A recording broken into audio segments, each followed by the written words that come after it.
Minister Cohen, please.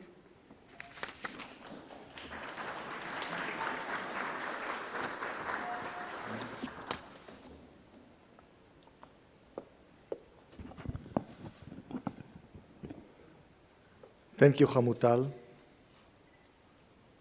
Dear Ambassador, Professor Dvorah Lipschitz, dear friends, good afternoon. Today we mark a significant part in the history of the Jewish people and the State of Israel. The expulsion and immigration of Jews from Arab countries in the Middle East and North Africa and from Iran. In the 40s and the 50s, about 850,000 Jews were forced to immigrate or were expelled from Arab countries. As a consequence, entire communities ceased to exist. I might say also in a personal note that also my family as well, that part of them came from Egypt, from Algeria. I think that in Algeria today, when it was more than 140,000 Jews, today there are 0, and in Egypt this is less than 100. The Jewish population that live in those countries left behind a cultural properties and a vibrant life of 1,000 years. 1,000 years, and of course, we as the Jews, when we are going to visit those sites, we used to go in to visit the synagogue, the cemeteries, and other places as well. With the arrival to Israel, which was always upon to Jews from all over the world, they significantly shaped the culture and the history of the country in all aspects of life until this day. Unfortunately, the anti-Semitism that exists back then in those countries still exists today and even grows larger. We saw it mainly after the massacre of the 7th of October, when we see a dramatic rise in the anti-Semitism, 12 times more if we compare it to the previous period in the year. The murderous attack on the 7th of October was not created in a vacuum. The attack was a translation of years of haters and fostering the dehumanization of Jews and Israelis into brutal action. And we are still seeing it today.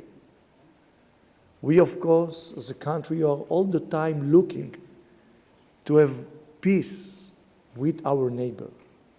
We are very proud that 3 years ago we signed the Abraham Accords with Morocco, with Bahrain, with the Emirates. It was very important for us. We're supposed to sign in the next 2 months the peace agreement with Saudi Arabia.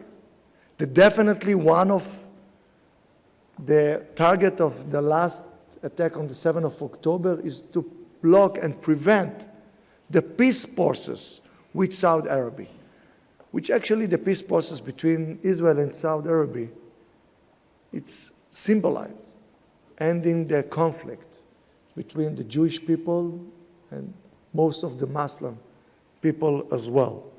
But this was one of the targeted of Iran through their proxies. And important to me to say this day that we are not fighting Hamas.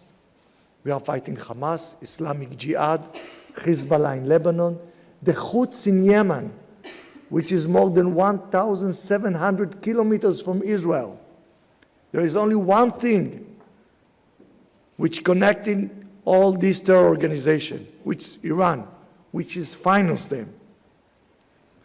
You know that we heard from Lebanon that they are not willing to have war with Israel, but they say we don't control the Hezbollah.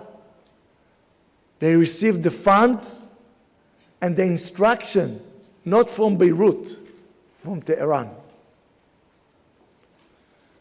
Unfortunately, the anti-Semitism is rising, and this tragedy brought in this wake a strong and dangerous wave of bold anti-Semitism that hurts not only Jews, but also harm fundamental values of society. The words must not be confused by the deception of Hamas and the evil forces that stand behind them. They clearly state their intention to wipe out the state of Israel. From the river to the sea, there is only one mean, which their goal is that Israel will not exist. It's important to me to say, and I'm saying to all the foreign ministers which I met with, that there was no dispute between Israel and Gaza in regards to the land. In 2005, Israel withdrew from Gaza completely, till the last millimeter. There was leaders in Europe and other places that told us that they will build a Singapore there. But instead, they took the money which they received by contribution, and they, instead of building hospitals, commercial center, industrial zone, they took the money to dig tunnels below the kibbutzim, to build a rocket factory. This is what they went with the money after we withdrew from the last millimeter. And it was a ceasefire. And the country which they are calling right now to ceasefire, there is one thing that will be, that Hamas will remain, but we will continue until we defeat Hamas.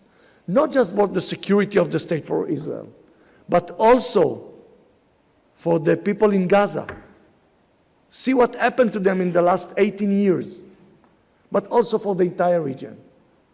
And I can say you clearly that I receive messages from all the modest Muslim countries in the region. They are telling them, finish the job, for the region as well. What we saw in the 7th of October, such atrocities, should not be happening in any part of the world. We cannot allow ourselves to see women raped and burned alive, murdering children, murdering entire families. We cannot allow ourselves to kidnap people while we are sitting here in this beautiful building.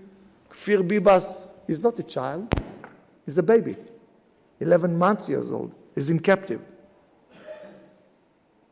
The position that being taken in some parts of the world supporting the murder attack of the 7th of October is encouraging and strengthening Hamas. And some of the countries which are sitting here support the ceasefire in the last vote in the UN. And who was bless you for this vote? The Hamas.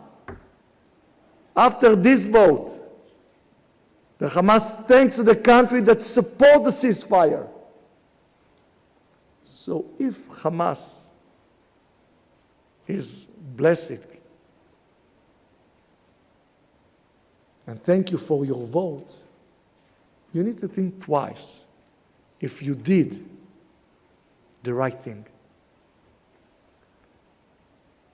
I must tell you, and you know Israel, we don't looking to have wars. We are looking to have peace. Also, with Gaza. This is what was a ceasefire on the 6th of October. And also in Lebanon. For us, there are two options to solve the threats from the Hezbollah: a diplomatic solution or a military solution. We prefer the diplomatic solution. But if we don't have any choice, we will need to protect our people. We must accept reality and describe it as it is, so that we can face this great threat, not only to the Jewish people and the state of Israel, but also to the liberal and democratic way of life, based on fundamental rights and equality, justice and freedom. Cooperation and coordination are the key to confront the phenomenon of anti-Semitism.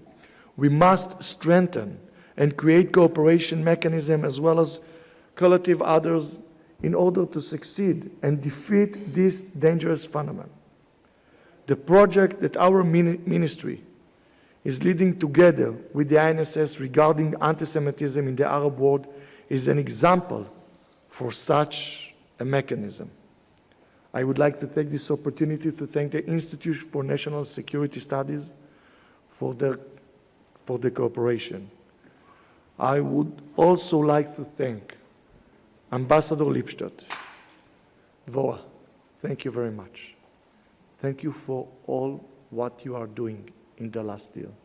I think that without your great work, the situation was totally worse. And I truly appreciate and thank you for visiting us in these days.